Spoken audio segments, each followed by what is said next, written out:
Baik, selamat pagi. Assalamualaikum warahmatullahi wabarakatuh. Bertemu kembali dalam kuliah sistem pakar. Hari ini kita akan membahas mengenai teknik inferensi. Jadi di sebelumnya kita sudah membahas mengenai representasi pengetahuan yang merupakan teknik-teknik yang digunakan untuk mengelola dan merancang knowledge base. Nah, hari ini terus juga kita sudah membahas sebelumnya berkaitan dengan bagaimana teknik menarik kesimpulan dengan menggunakan logika, mulai dari proses fakta-fakta, ada proses berbagai model kaidah-kaidah inferensi sehingga dihasilkan kesimpulan. Nah, hari ini kita akan membahas mengenai teknik inferensi yang digunakan di dalam sistem pakar. Baik, kita akan mulai saja untuk perkuliahan hari ini. Yang pertama kita bahas definisi dulu. Di dalam sistem pakar itu inferensi apa? Nah, secara umum inferensi adalah proses yang digunakan proses digunakan dalam sistem pakar untuk menghasilkan informasi baru dari informasi yang telah diketahui. Jadi lebih kepada proses menghasilkan informasi baru. Nah, informasi baru inilah yang nanti akan bisa menjadi sebuah kesimpulan hasil akhir dari sistem pakar sesuai dengan topik atau sistem pakar yang kita buat. Nah, di dalam proses sistem pakar, proses inferensi dilakukan oleh modul inference engine. Ingat, komponen di dalam sistem pakar itu ada knowledge base dan inference engine. Nah, knowledge base itu isinya data, kumpulan informasi, informasi atau fakta-fakta yang ada di dalam sistem pakar. Nah, prosesnya sendiri, proses untuk menarik kesimpulan itu adanya di inference engine. Nah, hari ini kita akan bahas mengenai proses inference engine dengan teknik inferensi yang biasa digunakan. Secara umum, ketika representasi pengetahuan pada bagian knowledge base telah lengkap dan berada pada level yang cukup, maka paling tidak kita sudah berada pada fakta yang akurat, maka telah siap digunakanlah proses reasoning atau menalar dari sistem pakar. Itulah adanya di inference engine. Di inference engine itu secara umum sebenarnya dilakukan sebagai proses melakukan reasoning, menalar, meniru pakar dalam menalar untuk menarik kesimpulan atau melakukan proses pencarian informasi atau fakta baru berdasarkan fakta yang lama. Itu ada di inference engine. Nah, prosesnya sendiri namanya inferensi. Inferensi itu adalah proses, inference engine itu adalah tempatnya. Semacam itu. Selanjutnya, apa itu reasoning? Tadi kita sudah sampaikan bahwa dalam sistem pakar ada beberapa proses untuk menarik kesimpulan. Salah satunya adalah reasoning di dalam inference engine. Yang lainnya adalah inferensi. Sebenarnya kurang lebih mirip. Sama ya, reasoning atau inference. Jadi proses reasoning atau menalarnya itu apa sih? Secara umum, proses reasoning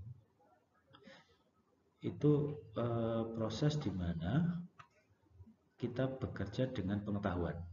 Ya, jadi proses bekerja dengan pengetahuan, terus adanya fakta dan strategi untuk pemecahan masalah untuk mengambil kesimpulan. Jadi secara umum proses reasoning itu lebih kepada proses untuk bagaimana kita memecahkan masalah yang ada berdasarkan pengetahuan, fakta, dan strategi-strategi yang sudah kita tentukan.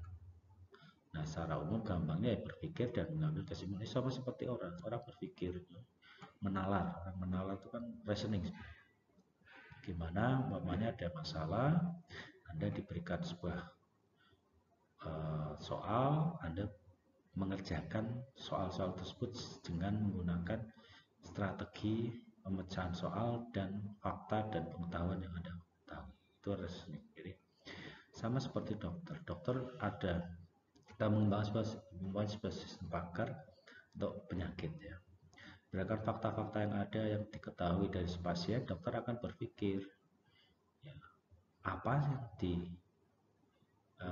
sakit oleh pasien berdasarkan gejala-gejala yang ada. Itu adalah proses reasoning. Nah, sistem pakar juga sama nantinya. Jadi akan melakukan proses reasoning untuk menalar seolah-olah atau semirip mungkin dengan proses reasoning yang dilakukan oleh seorang pakar, dan itu diterapkan di dalam sebuah sistem atau komputer. Nah, metode reasoningnya sendiri ada beberapa metode yang bisa digunakan. Nanti kita akan bahas, kita lihat.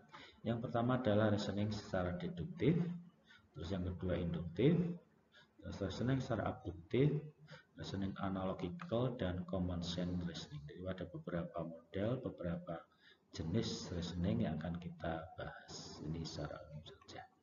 Ya, baik. Jadi ada beberapa model reasoning, metode reasoning yang digunakan di dalam proses menalar. Baik, kita akan bahas satu persatu apa itu metode-metode di dalam reasoning. Yang pertama adalah apa itu deductive reasoning.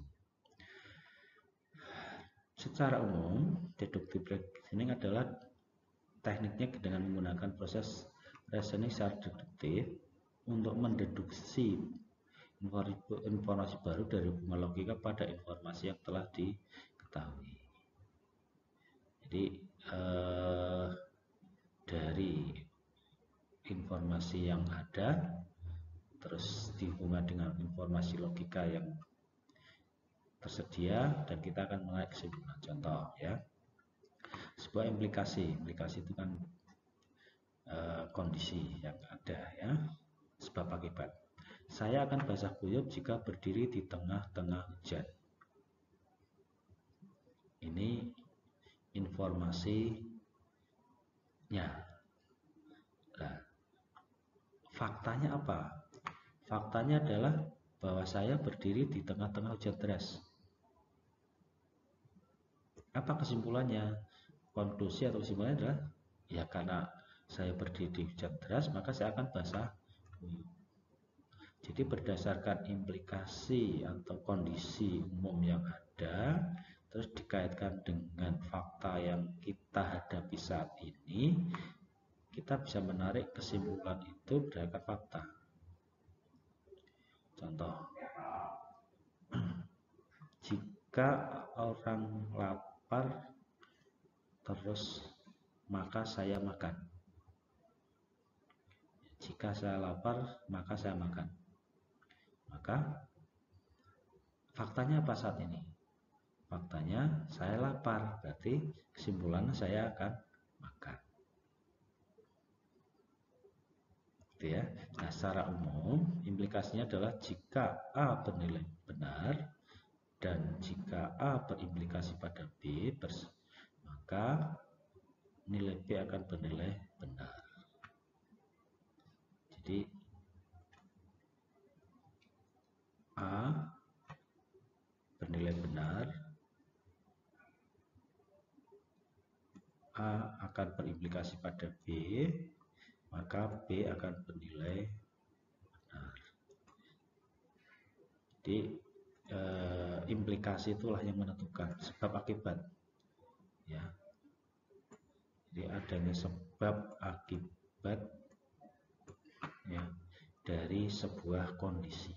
Nah, kondisi itu nanti diterapkan sesuai dengan ini aksioma atau fakta yang ada saat ini, sehingga bisa diketahui sebenarnya apa kesimpulan dari kondisi yang akan kita hadapi. Itu deduktif. Nah, ini yang sering digunakan adalah deduktif, tapi masih ada yang lain. Baik, kita lihat. Selanjutnya, induktif. Berbeda dengan deduktif, kalau induktif itu kita menggunakan reasoning untuk mengambil kesimpulan umum dari sejumlah fakta khusus. Ya, jadi ini kata kuncinya adalah ini, kesimpulan umum untuk fakta khusus. Kalau tadi di deduktif dari umum ke khusus. Nah, kalau ini dibalik dari umum. Tadi dari umum ke induktif. Contoh, premisnya adalah monyet di kebun binatang Ragunan makan pisang. Monyet di kebun raya Bogor juga makan pisang. Apa kesimpulannya? Berdasarkan dua kondisi umum ini, maka kita bisa simpulkan semua monyet akan makan pisang. Ini induktif. Jadi berdasarkan fakta-fakta yang ada secara umum, kita akan menarik kesimpulan secara khusus. Ya, Ragunan makan pisang, Bogor makan pisang, di Semarang, ya, kebun raya Semarang monyet makan pisang, dan seterusnya. Maka dari kondisi makan pisang inilah kita bisa simpulkan, oh ternyata monyet itu makan pisang. Itu menalar secara induktif. Jadi berdasarkan fakta. Untuk mengambil kesimpulan secara umum, kita berdasarkan fakta khusus. Jadi dari khusus, terus kita simpulkan secara umum, oh seperti itu. Ya, contoh lain umumnya, orang bersin karena flu. Ya, orang bersin karena flu. Orang bersin di rumah flu. Berarti kalau ada orang bersin ya flu. Nah, gitu. Jadi secara umum gitu. Dari kesimpulan umum itu berdasarkan kondisi. Contohnya kalau yang di influensi kemarin kan itu.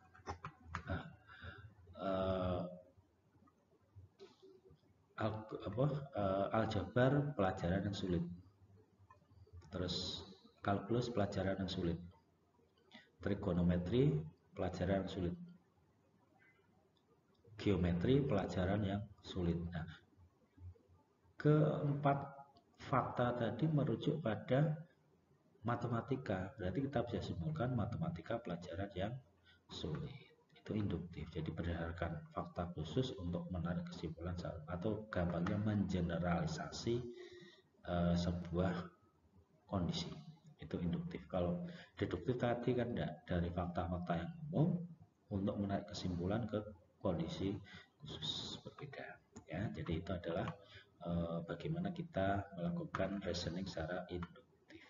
Baik, selanjutnya abduktif. Apa itu abduktif reasoning? Jadi proses deduksi yang mengizinkan inferensi secara plausibel. Ada kata-kata baru, plausibel. Jadi ini deduksi tapi plausibel. Apa itu plausibel? Plausibel itu bisa diartikan bahwa konklusi mungkin bisa jadi mengikuti informasi yang tersedia, tetapi juga bisa salah. Nah, ini ada semacam kemungkinan bahwa kesimpulan yang kita tarik itu salah. Itu plausibel. Jadi ini modelnya adalah deduktif, dari hal-hal umum ke hal-hal khusus. Contoh, ya. Pernyataan implikasinya adalah tanah basah jika hujan. Aksiomanya, kondisi saat ini apa? Tanahnya basah. Apakah terjadi hujan? Belum tentu. Bisa jadi basah karena disiram. Bisa jadi basah karena ada orang bawa ember tumpah. Nah, jadi kondisi basah dari kondisi ini hujan belum tentu benar. Makanya hujan ini bisa jadi salah, bisa jadi basahnya bukan karena hujan. Itu yang dimaksud dengan abduktif reasoning, karena adanya kemungkinan plausible kondisi-kondisinya. Contoh tadi sederhana, jika saya lapar maka saya akan makan. Saat ini kondisinya adalah saya lapar. Apakah saya akan langsung makan? Belum tentu. Bisa jadi saya tidak, meskipun lapar tidak makan. Kenapa? Karena saya lagi puasa. Atau bisa jadi memang tidak ada yang dimakan. Ya, jadi kondisi plausible itulah yang menentukan kebenaran dari sebuah fakta, ya, kesimpulan kita. Jadi A-nya bisa jadi bernilai true atau tidak. Itu abduktif, ya. Dan ini sering terjadi di dalam proses inferensi reasoning ya. Inferensi dalam sistem pakar. Jadi intinya adalah proses deduksi tapi diizinkan adanya plausible gitu ya, itu abduktif. Baik, selanjutnya adalah reasoning dengan menggunakan analogical. Apa itu? Jadi di dalam reasoning analogical kita akan menggunakan model analogi untuk membantu memahami situasi baru atau objek baru. Kita menggambar analogi antara dua objek atau situasi, kemudian melihat persamaan dan perbedaan untuk membantu proses reasoning. Jadi semacam persamaan atau perbedaan. Jadi menyamakan kondisi ini kalau secara umum itu istilahnya adalah case based. Jadi kita melihat kesimpulan itu berdasarkan kasus. Nah, itu analogi kan contohnya kita membuat semacam persamaan, penyamaan persepsi. Nah, itu ya. Analogi, menganalogikan, mengandaikan sebuah kondisi. Ya, itu adalah analogical reasoning. Ini menggunakan contoh implementasi nanti bisa di case based reasoning. Baik. Yang selanjutnya adalah common sense reasoning. Common sense ini lebih kepada melalui pengalaman manusia belajar menyelesaikan masalah secara efisien. Dengan common sense maka kita secara cepat membuat suatu solusi. Ya, dalam sistem pakar dapat dikenal sebagai heuristik. Nah, prosesnya dengan menggunakan heuristic set atau best first set untuk aplikasi menemukan solusi yang cepat. Jadi common sense ini lebih kepada bagaimana kita menalar dengan model pencarian secara heuristik terbimbing. Ya. Di materi AI ya, AI itu kan ada teknik pencarian terbimbing heuristik. Nah, itu salah satunya adalah itu. Atau dengan menggunakan best first set, pencarian di mana ketemu pertama. Tadi sudah kita bahas mengenai berbagai metode reasoning ya, mulai dari deduktif, induktif, terus abduktif, terus analogical dan common sense. Nah, selanjutnya kita akan melakukan proses reasoning dengan menggunakan logika. Nah, ini yang mengacu ke yang minggu lalu ya, dimana kita menggunakan kaidah-kaidah inferensi yang ada di dalam reasoning secara logika. Baik, kita mulai dari yang pertama, modus ponens. Apa itu modus ponens? Reasoning secara logika dengan modus ponens bisa diartikan sebagai rule dari logika yang menyatakan bahwa jika kita tahu bahwa A itu bernilai benar dan A berimplikasi atau sebab akibat pada B juga bernilai benar, maka kita bisa menarik kesimpulan atau mengasumsikan bahwa B akan bernilai benar. Jadi jika A benar dan A berimplikasi B, A sebab akibat dari B juga bernilai benar, maka kesimpulan B adalah benar. Nah, secara umum ditulisnya adalah A dan A berimplikasi pada B, maka B akan bernilai benar. Ya, di modus ponens kemarin kan sama seperti itu ya. Jika A bernilai benar dan A berimplikasi, simbol implikasi pada B, maka B adalah benar. Contoh, udara ini cerah. Kita akan pergi ke pantai. Ini kan kondisi ya. Ini faktanya. Fakta yang kita hadapi adalah udara cerah, kita akan ke pantai. Implikasinya apa? Jika udara cerah, maka kita akan pergi ke pantai. Dengan menggunakan modus ponens, maka apa kesimpulannya? Nilai B akan menjadi benar. Maka nilainya kita akan pergi ke pantai.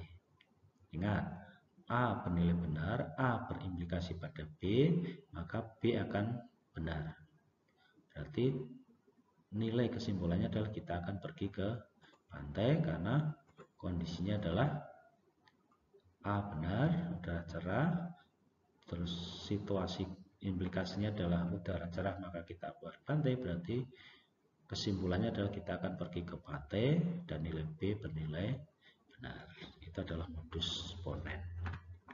Ya, sama seperti yang minggu lalu ya, kita sudah bahas mengenai teknik kaidah modus ponens.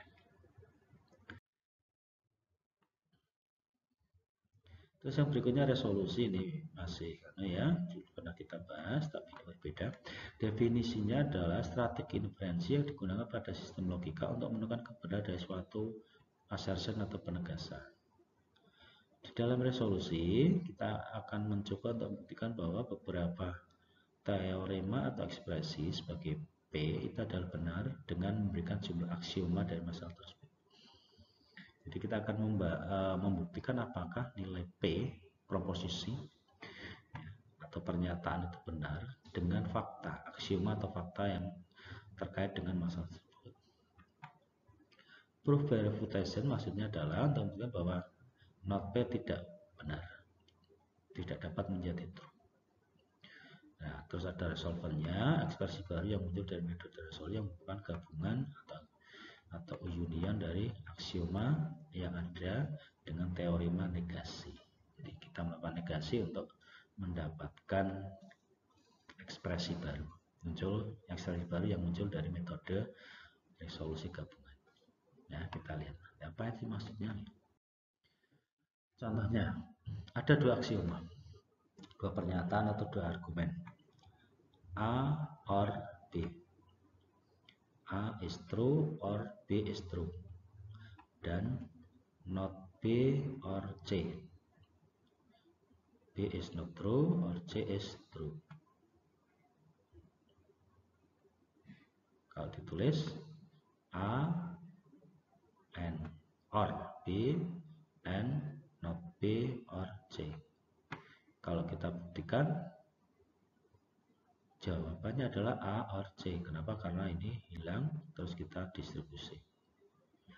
Nah, resolvent tersebut ditambahkan pada list dari aksioma dan akan menghasilkan soal baru. Prosesnya sama. Jadi ini disebut dengan resolventnya atau list baru, aksioma baru dari proses ini. Aksioma membandingkan dua aksioma tadi ya. Jadi itu maksudnya pembuktiannya, dan ini akan berulang-ulang sehingga akan menghasilkan sebuah kontradiksi untuk menarik kesimpulan ya. Jadi itu maksudnya adalah dari resolusi. Nah, bagaimana dengan non resolusi? Pada resolusi tidak ada perbedaan antara goal, tujuan, dan premis maupun rule. Semua sama aksioma. Hal ini dapat menyebabkan bingung karena tidak jelas apa yang kita inginkan. Nah, terus ada teknik yang namanya non-resolusi atau natural deduction. Jadi kita menyediakan beberapa statement sebagai goal. Nah, tadi kan tidak jelas ya, mana goalnya, mana premisnya, mana rule-nya. Nah, di dalam non-resolusi kita bisa menyediakan ini. Contohnya, untuk membuktikan H, N, A, dan B, dan C. H, N, A, if A dan B, dan C. Maka kita lakukan proses jika if B dan C, maka membuktikan H, if H dan A. Ya, jadi tujuannya mana ini?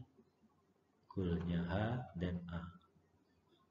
Jadi dibedakan untuk masing-masing goal, premis maupun rule. Rule-nya mana? Rule-nya if B dan C. Premisnya adalah ini.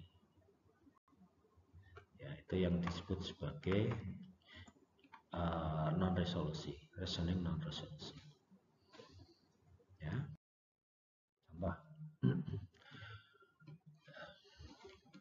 Kita akan membuktikan apakah Jack suka tim Arema Malang. Asumsinya adalah bahwa semua orang yang tinggal di Malang menyukai Arema. Karena jika kita bisa mengetahui bahwa Jack tinggal di Malang, maka kita bisa membuktikan tujuan itu. Itu tujuannya apa? Tujuan dalam membuktikan bahwa Jack suka Arema Malang. Berdasarkan asumsi atau premisnya, orang yang tinggal di Malang menyukai Arema. Faktanya apa? Faktanya adalah Jack tinggal di Malang. Jelas ya. Ada goalnya adalah ini ya. Asumsinya adalah ini premisnya, terus ini adalah faktanya. Jadi beda-beda. Rule-nya ini ya, rule-nya berarti asumsi atau rule. Ini rule. Ini faktanya atau aksioma. Sehingga kalau kita tuliskan live Malang Jack tinggal di Malang dan semua orang Malang suka. Semua orang yang tinggal di Malang suka Arema. Goalnya adalah apakah Jack suka Arema. Jack suka Arema. Maka kita bisa buktikan jika live Malang dan live Arema dan live Malang Jack adalah benar, maka live Jack live Arema akan bernilai benar. Ya, itu proses non-resolusi. Jadi dibedakan antara goal, rule, dan fakta atau premisnya. Kita bisa buktikan dengan menggunakan model contoh seperti ini. Ya, ini secara sederhana. Dan inilah yang nanti akan kita gunakan di dalam proses reasoning. Ya, reasoning di dalam sebuah sistem pakar. Itu ya, kita lanjutkan lagi. Hukum inferensi logika ini ada di sebelumnya ya. Ada hukum detachment P dan Q. Kalau P maka Q akan bernilai benar. Kontrapositif P dan Q, faktanya adalah maka kita akan mendapatkan not P dan not Q maka dan not P. Chain rule atau silogisme P dan Q dan R maka P dan R. Terus inferensi deduktif P or Q sama ya, sudah kita bahas. Not P maka Q, P or Q, not Q maka P bernilai true. Double negasi not P maka adalah P bernilai true. Ya, ini beberapa hukum-hukum inferensial logika yang bisa kita gunakan di dalam proses. Ya, kita sudah bahas kemarin. Yang lainnya ada Morgan, implikasi, konjungsi, dijungsi, dan konjungsi ini sudah kita bahas kemarin ya. Kita bahas kemarin hukum-hukum atau kaidah-kaidah yang ada di dalam inferensi. Nah, baru kita bahas metode-metode inferensi dengan menggunakan rule di dalam sistem pakar. Jadi inferensi berdasarkan rule atau aturan di dalam sistem pakar ada dua jenis ya, forward dan backward chaining. Chaining itu artinya adalah rangkaian. Jadi sudah dikatakan rangkaian berarti ya rule-nya lebih dari satu, karena rangkaian dari aturan atau rule itu nanti digunakan sebagai cara untuk mencari kesimpulan. Prosesnya bagaimana? Proses secara umum, proses dari inferensi adalah dengan rule itu adalah implementasi dari modus ponens yang direfleksikan dalam mekanisme pencarian. Jadi modus ponens dilakukan dengan model pencarian. Di situ akan ketemu yang namanya firing rule atau eksekusi laksanakan rule. Apa itu? Itu dilakukan bila mana sebuah hipotesis pada rule atau bagian if memberikan pernyataan benar. Maka kita akan pilih firing rule atau rule dijalankan atau dipilih dan dijalankan. Nah, prosesnya dapat dilakukan pengecekan rule pada knowledge base dalam arah forward maupun backward, ke depan maupun ke belakang. Jadi pengecekan rule-nya bisa ke depan maupun ke belakang. Di mana? Ya di knowledge base. Knowledge base kan ada kaidah produksi ya. Kita sudah membahas itu. Proses pencarian berlanjut sampai tidak ada rule yang dapat digunakan atau fire sampai tujuan tercapai. Jadi proses pencarian itu berhenti pada saat ini sudah tidak dapat lagi digunakan ya. Tidak ada rule yang dapat digunakan dan atau tujuan sudah tercapai ya. Nah, metodenya ada dua, yaitu forward chaining dan backward chaining. Forward chaining itu lebih kepada berorientasi data, tim melihat data, menarik kesimpulan. Sebenarnya backward chaining lebih ke goal atau kesimpulan. Jadi dari kesimpulan baru dibuktikan datanya. Ya, pembuktian terbalik itu backward chaining. Kalau forward chaining berada data, orang itu rajin bekerja, maka dia kaya. Maka kita melihatnya lebih ke dia rajin bekerjanya. Faktanya apa? Faktanya adalah rajin bekerja. Kesimpulannya adalah dia kaya. Tapi kalau backward chaining enggak, forward chaining lebih kepada melihatnya orang itu kaya. Kenapa dia kaya? Karena rajin bekerja. Ya, itu bedanya di situ. Nah, kalau contoh yang paling gampang penyakit ya, di dalam penyakit ya berarti kita melihatnya lebih ke contohnya hubungan antara demam dan tipes. Kalau forward chaining melihatnya adalah lebih kepada demamnya. Jika demam maka tipes, maka dilihat kondisimu bagaimana. Oh, demam Pak. Nah, karena demam berarti kita simpulkan kamu kena tipes. Tapi kalau backward chaining enggak, sebenarnya lebih kepada dilihat kamu tipes ya. Kenapa Pak? Kenapa tipes? Kenapa? Karena kamu demam. Nah, jadi lebih ke membuktikan apakah kesimpulan kita itu benar berdasarkan fakta yang ada. Itu bedanya forward chaining dan backward chaining secara umum. Baik, kita akan bahas satu persatu ini prosesnya. Jadi kalau tree kita sempit dan cukup dalam, sempit dalam itu maksudnya tidak terlalu banyak fakta dan dalam cukup banyak ya, atau banyak pilihannya atau cabang-cabangnya, maka kita gunakan backward chaining. Nah, sifat dari backward chaining itu apa? Yang pertama adalah good for diagnosis. Jadi backward chaining bagus untuk diagnosa. Kalau kita melarang dengan backward chaining itu cocoknya adalah untuk diagnosa. Look from present to past. Jadi untuk melihat saat ini ke belakang, pembuktian ke belakang, pembuktian mundur. Kondisi saat ini dilihat dari belakang, dari kondisi yang sudah lampau. Dimulai dari konsekuen ke antecedent. Konsekuen itu adalah kesimpulan ke fakta. Dari akibat baru dilihat sebabnya apa. Goal driven, top down reasoning. Berasumsi pada kesimpulan penalaran secara top down ya, dari atas ke bawah.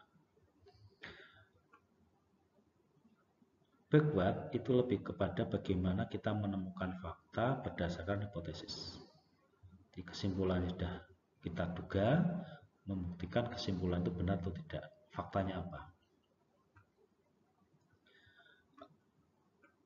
Termasuk menggunakan depth first. Jadi cocoknya adalah kalau backward chaining adalah teknik pencarian adalah depth first, pencarian mendalam pertama.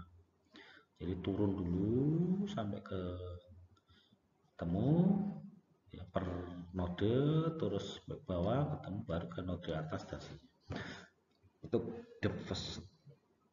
Terus konsekuen determine to set. Ya, konsekuen digunakan untuk pencarian. Jadi pencarian berdasarkan kesimpulan atau hipotesis. Jadi pencarian berdasarkan hipotesis. Jadi kita membaca rule-nya itu di bagian konsekuen atau hipotesis. Das fasilitas explanation, dan dia memiliki fasilitas untuk melakukan explanation. Ya, ada fasilitas explanation atau Ini berapa sifat dari backward chaining. Pada backward chaining, ya kalau kita ambilnya dalam komputer, program aplikasi atau apapun itu, maka kita mencari dulu tujuan. Ya, tujuan benar atau salah, sesuai tidak dengan yang kita cari, hipotesisnya. Terus diverifikasi apakah bernilai true atau false.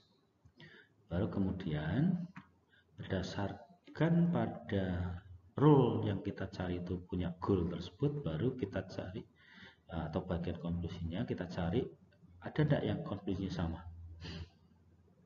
Nah, dari konklusi yang sama itu baru kita cek premis atau faktanya. Fakta tersebut apakah bernilai true atau tidak sesuai dengan kondisi yang kita hadapi. Ya, jadi runutnya adalah seperti itu. Rangkaian pencarian adalah mulai dari kita cari dulu goalnya, goal atau konklusinya, baru dari goal itu kita buktikan premis atau faktanya bernilai true atau benar. Asasnya bagaimana? Jika pencarian gagal, maka sistem pakar akan mencari rule yang lain yang memiliki konklusi yang sama dengan rule pertama tadi. Tujuannya adalah untuk membuat rule kedua terpenuhi. Ya, jadi proses asasnya, non-resolve-nya adalah itu. Kita cari konklusi yang sama. Nah, bisa jadi dalam sebuah sistem pakar terdiri dari banyak rule, konklusi atau goalnya mungkin sama ya. Ya, fakta-faktanya juga mirip-mirip sama. Nah, itu harus dicari. Nah, cari, kalau ketemu maka itu akan kita ambil sebagai rule yang memenuhi yang akan kita cek premisnya. Proses itu berlanjut sampai kemungkinan tidak ada lagi goal yang bisa diperiksa atau goal selesai. Jadi rule-nya sudah habis atau goal-nya selesai. Jika goal false maka tidak ketemu dan kita coba goal yang berikutnya. Tapi kalau sudah habis ya berarti kesimpulannya tidak terpenuhi. Yaitu backward chaining. Jadi proses secara gampangnya adalah baca kesimpulan atau konsekuen atau goalnya, buktikan premisnya atau faktanya. Backward chaining. Bagaimana dengan forward? Berbeda dengan backward chaining. Kalau backward kan dari belakang, kalau forward dari depan. Jadi forward sekumpulan multiple inferensi yang melakukan pencarian dari suatu masalah kepada solusi, atau dari fakta ke kesimpulan, atau dari premis ke konklusi atau goal. Jika klausa premis sesuai dengan situasi itu maka proses akan mengaksep konklusi, jadi akan mengambil konklusi. Berbeda dengan tadi ya. Kalau berbeda enggak, backward itu lebih ke konklusi baru buktikan premisnya benar. Kalau forward premisnya benar dulu baru ambil konklusinya. Forward chaining lebih ke bersifat data driver karena polanya dimulai dari informasi yang tersedia. Dimulai dari informasi yang kita punya tersedia dan baru dilakukan ditarik kesimpulan atau konklusi. Berbeda dengan tadi. Konklusi buktikan faktanya. Sifatnya apa? Sifat dari forward chaining. Yang pertama adalah bagus untuk monitoring, planning, and control. Jadi kalau backward tadi lebih ke diagnosa, kalau forward ini cocoknya adalah sistem pakar yang digunakan untuk monitoring, planning, atau control. Look from present to future. Jadi untuk saat ini dan ke depan. Tadi kan ke belakang. Jadi membuktikan atau membuktikan ke belakang. Kalau ini tidak. Look for present to future. Jadi saat ini, data saat ini, informasi saat ini digunakan untuk kedepannya apa. Work from antecedent to konsekuen. Jadi mulai dari antecedent ke konsekuen. Antecedent itu adalah fakta atau premis, konsekuen itu adalah kesimpulannya. Ya. Terus work forward to find solution follow from the fact. Jadi solusi atau kesimpulan mengikuti fakta. Jadi temukan solusinya berdasarkan fakta. Jadi faktanya apa, maka akan ketemu solusi. Kalau backward, solusinya apa, buktikan faktanya ada enggak. Nah, beda ya. Lebih cocok menggunakan breadth first, melebar mendalam. Melebar pertama. Antecedent untuk menentukan pencarian, jadi berdasarkan antecedent pencariannya dan tidak tersedia fasilitas explanation. Jika suatu aplikasi menghasilkan tree yang lebar dan tidak dalam, maka gunakan forward chaining. Jadi node-nodenya banyak ya, node melebar, baru dia anak dari node itu juga banyak, cabang-cabangnya banyak. Ini maka cocok pakai forward chaining. Kalau tadi kan enggak, tree-nya sempit, dari root turun ke ranting mungkin 2 atau 3, 2 lah, 2, baru nanti anaknya 2 dan sebagainya, itu pakainya backward. Kalau enggak, dari node lebar dia banyak, nodenya banyak, nah, itu bisa pakai forward chaining. Perbedaannya itu. Nah, contoh kasus bagaimana kita menggunakan dua buah proses, dua buah model inferensi forward dan backward chaining. Sistem pakarnya adalah penasihat keuangan. Jadi kita akan mengembangkan sebuah contoh sistem pakar penasihat keuangan. Kasusnya adalah ada seorang user ingin konsultasi apakah tepat jika dia berinvestasi pada stok EPM, stok atau saham EPM. Jadi dia ingin investasi di stok EPM. Berdasarkan fakta-fakta yang dimiliki, apakah dia cocok? Terus ada variabel yang digunakan, ada A, B, C, D, E, F, G, ada 7 variabel. A itu menunjukkan memiliki uang $10.000 untuk investasi, ya, berusia kurang dari 30 tahun, tingkat pendidikan college, D-nya pendapatan minimum per tahunnya $40, investasi pada sekuritas atau asuransi, investasi pada saham pertumbuhan atau stok, dan investasi pada saham IBM. Sebuah variabel bisa bernilai true atau false. Jadi ada 7 variabel untuk menarik kesimpulan apakah orang tersebut atau user tersebut tepat jika investasi pada stok IBM. Ya, ingin kita buktikan itu. Asumsinya adalah si user memiliki data atau faktanya dua ini. Ya, ada orang yang punya $10.000 dan dia saat ini berusia 25 tahun. Ini fakta atau premis yang dimiliki dari sistem pakar tersebut. Nah, dia ingin nasihat apakah tepat jika investasi pada IBM stok, saham IBM. Rule-nya bagaimana? Ada 5 rule yang digunakan, 5 aturan digunakan. Yang pertama adalah if seseorang uang 10.000 untuk investasi and dia berpendidikan level college, then harus investasi pada sekuritas.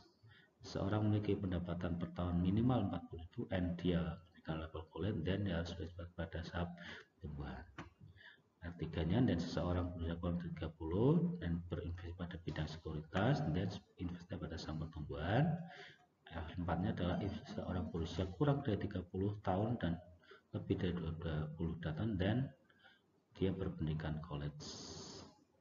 If seseorang ingin berinvestasi pada saham pertumbuhan, saham D-nya adalah saham yang dipilih adalah IBM. Ya, ada 5 rule yang digunakan untuk memberikan solusi atau saran apakah investasi pada IBM stock berdasarkan fakta bahwa orang tersebut punya uang $10.000 dan saat ini dia berusia 25 tahun. Kita akan melakukan proses forward dan backward. Ini adalah rule simplification-nya atau persamaan atau penyederhanaan rule kita. Jadi di slide sebelumnya ada 5 rule. Kita sederhanakan ke dalam bentuk variabel. Kita juga sudah mendefinisikan variabel-variabel dari rule-nya. Jadi ada R1, R2, R3, R4 sampai R5. Ada 5 rule yang digunakan. A, B, C, D, E, F, G-nya itu adalah variabelnya. Tadi ingat ada 8 variabel yang digunakan di dalam sistem pakar ini. backend. Kita implementasikan dalam 5 rule ini. Baik, selanjutnya berdasarkan fakta-fakta yang ada tadi, kita akan coba selesaikan proses inferensi, penalaran atau penyimpulan, ya, menarik kesimpulan berdasarkan fakta yang ada. Terus kita akan buktikan dengan metode backward maupun forward. Nah, sekarang kita lihat ada backward dulu. Ingat, di dalam proses backward mulainya adalah dari kesimpulan atau konsekuen. Maka nanti akan kita proses bicara adalah kita membaca dari setelah then ini. Kesimpulannya kan dari setelah then, ya, di sini. Nah, ini nanti kita baca. Nah, kita lihat dulu faktanya apa sih. Fakta dari sistem bakar kita adalah yang pertama A dan B. A itu adalah kita punya uang $10.000 dan B nya adalah usia 2 tahun. Goalnya adalah mungkin membuktikan apakah saham EBM itu cocok untuk investasi kita. Nah, karena backward chaining itu mengacu kepada goal, ya, membaca goal atau tujuan atau konklusi, maka kita harus mulai dari G. Cari kesimpulan G ada di rule mana.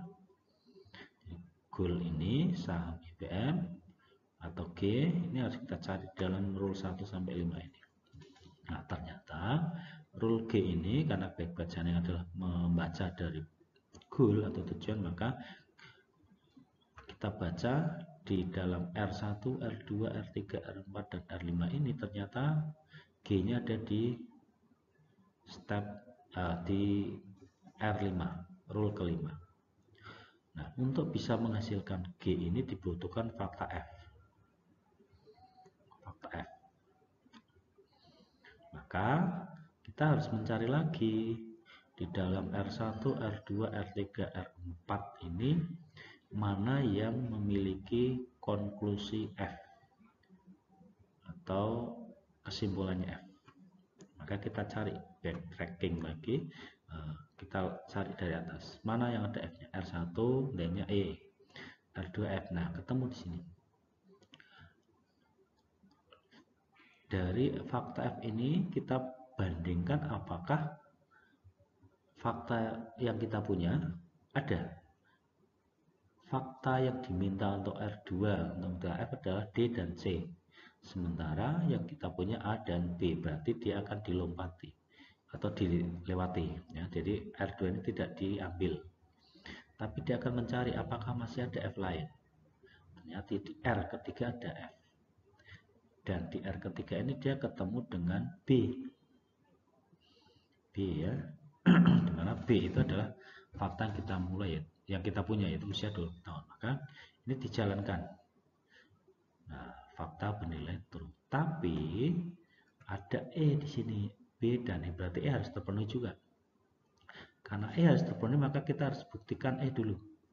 E ini dicari di dalam konklusi, karena ini backward, ya, konklusi berdasarkan kesimpulan. Maka cari, oh ternyata E ada R1, maka dia akan mencari ke sini dulu. Di fakta B terpenuhi, simpan dulu, dia ke E. Untuk bisa E ternyata harus A dan C. A terpenuhi, nah berarti kita bisa nih fakta true. Dan C nya ternyata harus dibuktikan. Maka kita harus cari mana ada kesimpulan atau konklusi yang C. Dan ini, ya, ternyata dia akan membuktikan sini dan ketemu di ini C. Syarat C adalah B. B bernilai true, berarti benar. Nah, sehingga karena fakta B dan A terpenuhi untuk membuktikan G, berarti investasi saham EBM cocok.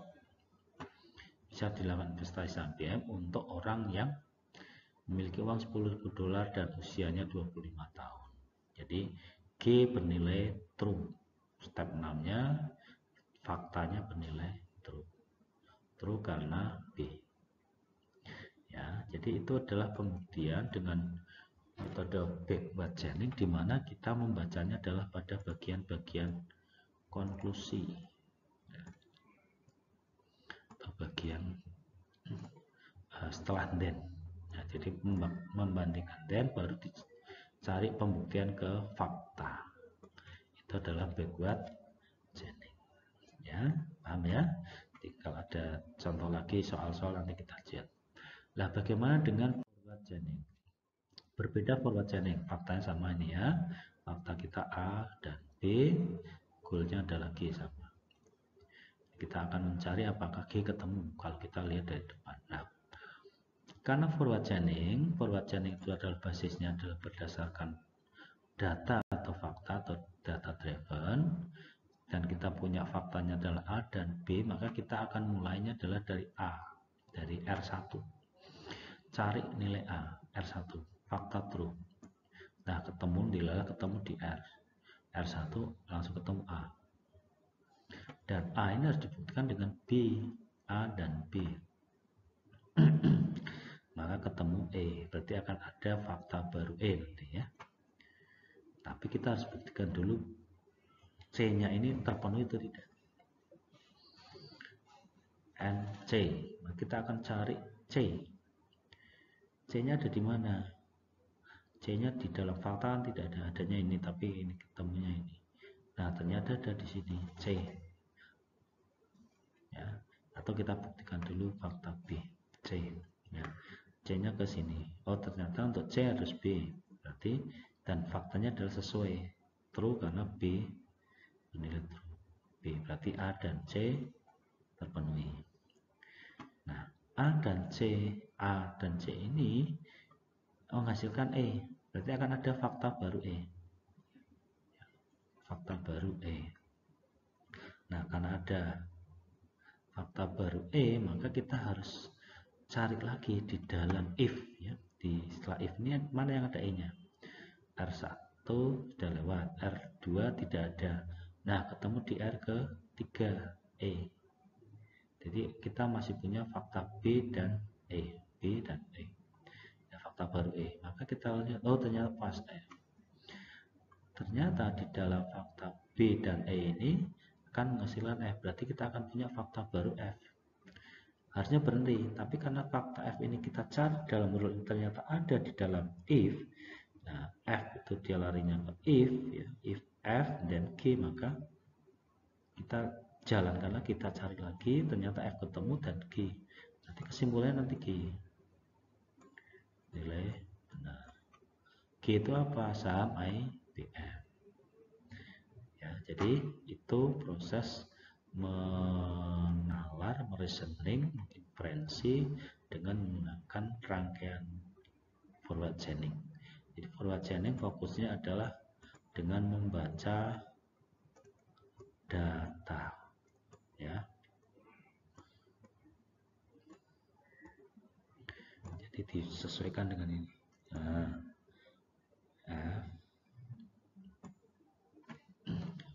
berbeda dengan yang backward chaining. Kalau backward chaining lebih kepada baca konklusi atau kesimpulan. Ya, itu tahapannya. Ya, nanti kita lihat latihan soalnya ya. Baik, itu solusi dengan backward dan forward chaining. Nah, keterbatasan apa? Keterbatasan dari inferensi dan rule adalah masih ada, tapi terdapat beberapa keterbatasan. Contohnya apa? Contohnya ini keterbatasannya. Semua burung dapat terbang. Proses kedua, burung unta kasu adalah burung. Burung unta berarti kalau dilihat dari sini, burung unta berarti bisa terbang. Harusnya. Tapi kenyataannya adalah burung unta tidak bisa terbang. Jadi ini ada kemungkinan yang namanya tadi apa? Plausible. Jadi kesimpulan kita bisa jadi bernilai salah atau tidak salah. Jadi secara konklusi benar, valid. Tapi kenyataannya salah. Nah, ini yang disebut plausible ini sebenarnya. Jadi keterbatasan dari inferensi dengan rule ini adalah ini. Jadi bisa jadi terjadi kesalahan berbeda dengan kenyataannya. Secara rule itu valid, secara konklusi itu valid, tapi secara fakta, kenyataan yang ada bisa jadi tidak pas. Itu salah keterbatasannya itu. Nah, keterbatasan dari inferensi dengan menggunakan rule forward maupun backward chaining. Nah, fungsinya apa dari inference engine? Yaitu yang pertama adalah find the rule, eksekusi rule, menjalankan rule, memberikan pertanyaan pada user. Jadi pertanyaan itu mengacu pada inference engine, menambahkan jawaban pada working memory tadi kan. Begitu kita menjalankan rule dan mendapatkan fakta baru, maka kita akan menambahkan jawaban atau fakta tersebut dan disimpan di dalam working memory. Dan mengambil fakta baru dari suatu rule dari hasil proses inferensi ya tadi, menambahkan fakta baru pada working memory ini mengacu pada nomor 3, mencocokkan fakta pada working memory dengan rule. Jadi proses sinkronisasi apakah fakta sesuai dengan working memory dan rule. Itu yang akan dieksekusi tadi, file rule tadi ya. Jika ada yang cocok, maka file rule dijalankan. Jika ada dua rule yang cocok, cek dan pilih mana yang masih goal yang diinginkan. Jadi kalau ada yang sama, goalnya dikedepankan, mana yang pas. Terus find the lowest number unfair rule. Jadi jalankan nomor urut terkecil. Jadi mulai dari atas lagi, mana yang memenuhi dan itu belum dieksekusi. Ya, rule mana yang belum dieksekusi. Ini fungsi dari inference engine itu seperti itu sebenarnya. Ya, metodenya dua tadi. Kita akan sedikit menyinggung inferensi pohon, ya, pohon inferensi. Digunakan untuk menggambarkan skema dari proses inferensi. Ini sama dengan decision tree. Inferensinya adalah tree traversal. Contohnya adalah menggunakan explanation why dan how. Contohnya adalah ini. Jadi kita buat rootnya adalah G, terus dia akan mencari ke F, ini backward ya, F. Dia akan mencari yang F, ada F-nya adalah di R mana? Ternyata di R2 dan R ketiga. R2 pakainya C dan D berarti tidak terpenuhi, R ketiga pakai B dan E. Ya, ada B-nya. Kita akan buktikan E-nya. E-nya ada di mana? Dia akan cabang ke N ke E ya, R1. N ketemu, fakta B, A ketemu, C, D, B, fakta B juga ketemu. Nah, tapi kalau ini kan enggak, C dan D, N.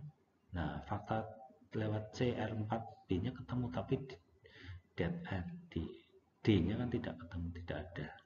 Ini berarti jalurnya adalah ke sini.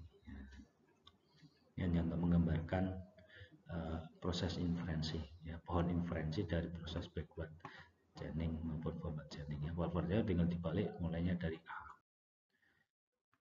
Terus inferensi yang lain kita bisa menggunakan inferensi dengan frame, model based reasoning dan case based reasoning ya. Ini kita tidak bahas, ini ada pembahasan tersendiri.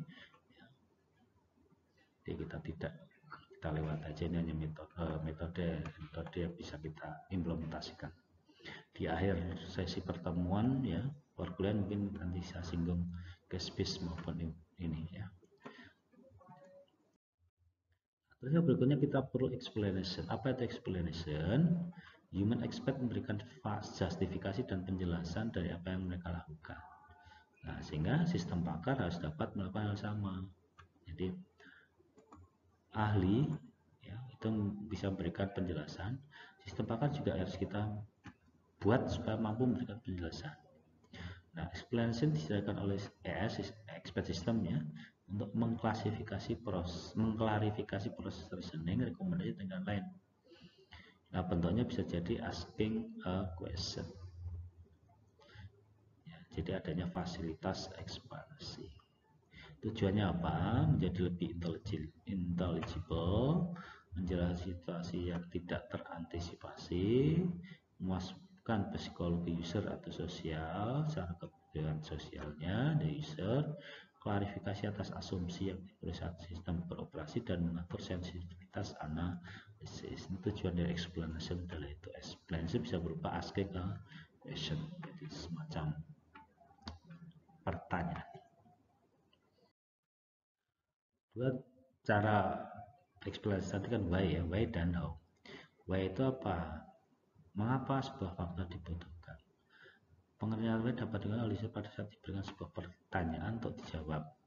Mengenai alasan informatif. Misal, pada kasusnya bisa saja muncul dialog komputer. Berapa pendapat Anda per tahun?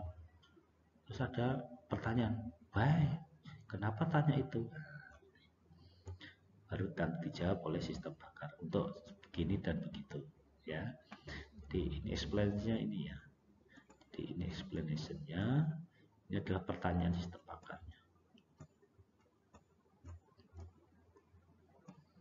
Explanation.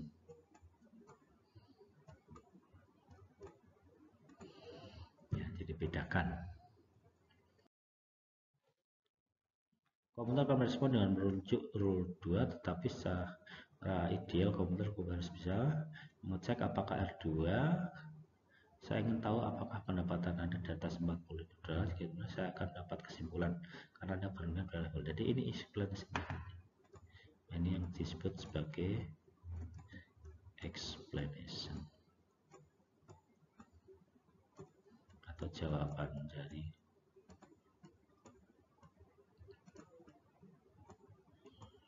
komputer atas pertanyaan dari klien. Nah, itu explanation maksudnya. Jadi ketika why, kenapa harus ditanya gitu, aku jelaskan, oh ternyata seperti ini. Jadi untuk mempermudah aja ya. Apakah itu wajib? Tidak harus ya, tidak harus. Bisa saja kita kasih explanation, bisa saja tidak, tergantung kompleksitasnya ya. Memang tidak perlu ya, kayak gini kan sensitif nih ya, pendapatan, nah itu kan sensitif, makanya perlu diberi explanation. How bagaimana? Contoh how tadi why ya udah. Menjelaskan bagaimana suatu konklusi atau diperoleh. Sistem sederhananya, konklusi pada sederhananya final. Sistem yang kompleks dengan set of rules untuk mencapai konklusi. Misalnya, komputer bertanya investasi pada saham IBM. Mengapa? Kenapa seharusnya itu? Maka komputer akan menunjuk rule yang digunakan, yaitu R5, R3, R4, dan komputer akan memberikan penjelasan, explanation-nya. Penjelasan dari how tadi, maka akan mengeluarkan mengeluarkan pernyataan ini, yang artinya adalah bahwa supaya user itu puas, oh ternyata kenapa saya harus investasi BBM. Nah ternyata karena dengan aturan yang sudah dibuat, ternyata Anda ideal untuk investasi itu dengan fakta bahwa Anda memiliki uang 10.000 dolar dan Anda berusia kurang dari 30 tahun. Ya, jadi itu kira-kira proses tahapan di dalam sistem bakar dengan menggunakan infrared engine, di mana proses itu dilakukan untuk menarik kesimpulan. Nah, kesimpulan apa yang bisa kita lihat dari materi hari ini? Yang pertama adalah infrared engine dilakukan untuk proses menarik kesimpulan berdasarkan fakta-fakta yang ada. Implementasinya, kedua implementasinya adalah menggunakan rule, aturan, serangkaian rule. Nah, karena serangkaian rule itulah tadi, maka kita menggunakan metode chaining atau rantai. Ada dua metode yang digunakan, yaitu forward chaining dan backward chaining. Terus yang berikutnya adalah forward chaining lebih fokus pada membaca data atau fakta untuk menarik kesimpulan. Jadi yang dibaca adalah fakta, data di dalam if atau konsekuen, baru ditarik konklusi atau kesimpulannya. Sedangkan backward chaining kebalikannya, backward chaining adalah membaca kesimpulan untuk dibuktikan datanya. Jadi yang dibaca adalah pada bagian kesimpulan, baru dicek apakah fakta-fakta yang kita miliki ada terpenuhi untuk mendapatkan kesimpulan supaya menjadi true. Itu demikian yang bisa saya sampaikan untuk materi kita hari ini, teknik konferensi, dan kita akan lakukan seperti biasa. Nanti akan saya sediakan latihan soal, tugas-tugas soal yang harus Anda kerjakan untuk memperkuat pemahaman Anda pada materi perkuliahan hari ini. Terima kasih atas perhatiannya. Kita ketemu di lain kesempatan. Selamat siang.